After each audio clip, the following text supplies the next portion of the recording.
दोस्तों, आज आपके लिए लेकर आई हूँ एक बहुत ही सुंदर कथा। दोस्तों, ज्यादातर लोग अपनी जिंदगी में संतुष्ट नहीं होते। भगवान का दिया बहुत कुछ होता है उनके पास, पर उन्हें वह भी कम ही लगता है और हम ज्यादा की इच्छा में भगवान से और ज्यादा की मांग करते रहते हैं। लेकिन क्या आप जानते हैं, आप जिस चीज को जितना ज्यादा मांगते हैं, आपके जीवन में उसी चीज का सबसे ज्यादा अभाव क्यों होता है? तो चलिए ऐसे ही कुछ प्रश्नों के उत्तर जानते हैं इस वीडियो में। आपसे अनुरोध है कि कथा को पूरा जरूर सुने। पुराने समय की बात है। एक गांव में दो किसान रहते थे। दोनों ही बहुत गरीब थे। दोनों के पास थोड़ी थोड़ी जमीन थी। दोनों उसमें ही मेहनत करके अपना और अपने परिवार का गुजारा चलाते थे। अकस्मात कुछ समय पश्चात दोनों की एक ही दिन एक ही समय पर मृत्यु हो गई। यमराज दोनों को एक साथ भगवान के पास ले गए। उन दोनों को भगवान के पास लाया गया। भगवान ने उन्हें देखकर उनसे पूछा, अब तुम्हें क्या चाहिए? तुम्हारे इस जीवन में क्या कमी थी? अब तुम्हें क्या बनाकर मैं पुनः संसार में भेजूं? भगवान की बात सुनकर उनमें से एक किसान बड़े गुस्से से बोला, हे भगवान, आपने इस जन्म में मुझे बहुत घटिया जिंदगी दी थी। आपने कुछ भी नहीं दिया था मुझे।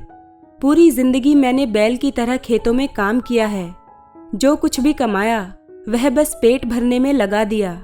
ना ही मैं कभी अच्छे कपड़े पहन पाया और ना ही कभी अपने परिवार को अच्छा खाना खिला पाया।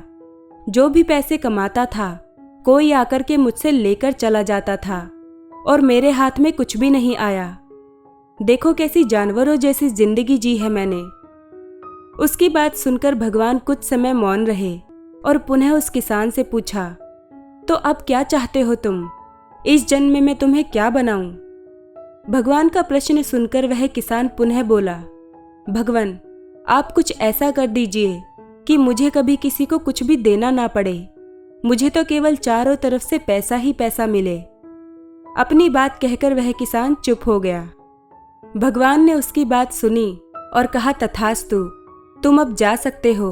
मैं तुम्हें ऐसा ही जीवन दूंगा जैसा तुमने मुझसे मांगा है। उसके जाने पर भगवान ने पुनः दूसरे किसान से पूछा, तुम बताओ, तुम्हें क्या बनना है? तुम्हारे जीवन में क्या कमी थी? तुम क्या चाहते हो? उस किसान ने भगवान के सामने हाथ जोड़ते हुए कहा, हे भगवान, आपने मुझे सब कुछ दिया। मैं आपसे क्या मांगूं? आपने मुझे एक अच्छा परिवार दिया, मुझे कुछ जमीन दी जिस पर मेहनत से काम करके मैंने अपने परिवार को एक अच्छा जीवन दिया। खाने के लिए आपने मुझे और मेरे परिवार को भरपेट खाना दिया। मैं और मेरा परिवार कभी भूखे पेट नहीं सोया। बस एक ही कमी थी मेरे जीवन में, जिसका मुझे अपनी पूरी जिंदगी अफसोस रहा और आज भी है। मेरे दरवाजे पर कभी कुछ भूखे और प्यासे लोग आते थे भोजन मांगने के लिए, परंतु कभी कभी मैं भोजन ना होने के कारण उन्हें खाना नहीं दे पाता था और वो मेरे द्वार से भूखे ही लौट जाते थे। ऐसा कहकर वह चुप हो गया। भगवान ने उसकी बात सुनकर उससे पूछा, तो अब क्या चाहते हो तुम? इस जन्म में मैं तुम्हें क्या बनाऊं? किसान ने भगवान से हाथ जोड़ते हुए विनती की, हे प्रभु, आप कुछ ऐसा कर दो कि मेरे द्वार से कभी कोई भूखा प्यासा ना जाए। भगवान ने कहा, तथास्तु, तुम जाओ, तुम्हारे द्वार से कभी कोई भूखा प्यासा नहीं जाएगा। अब दोनों का पुनः उसी गांव में एक साथ जन्म हुआ। दोनों बड़े हुए। पहला व्यक्ति जिसने भगवान से कहा था कि उसे चारों तरफ से केवल धन मिले और मुझे कभी किसी को कुछ देना ना पड़े, वह व्यक्ति उस गांव का सबसे बड़ा भिखारी बना। अब उसे किसी को कुछ देना नहीं पड़ता था और जो कोई भी आता उसकी झोली में पैसे डाल के ही जाता था। और दूसरा व्यक्ति जिसने भगवान से कहा था कि उसे कुछ नहीं चाहिए, केवल इतना हो जाए कि उसके द्वार से कभी कोई भूखा प्यासा ना जाए, वह उस गांव का सबसे अमीर आदमी बना। दोस्तों, कहानी सुनकर आप समझ ही गए होंगे कि कहानी का भाव क्या है।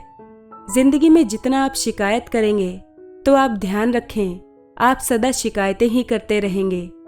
ईश्वर सदा दूसरों की मदद करने वाले और देने वालों का साथ देता है। यूं हमेशा मांगते रहने वाले और शिकायत करने वाले सदा रोते रहते हैं।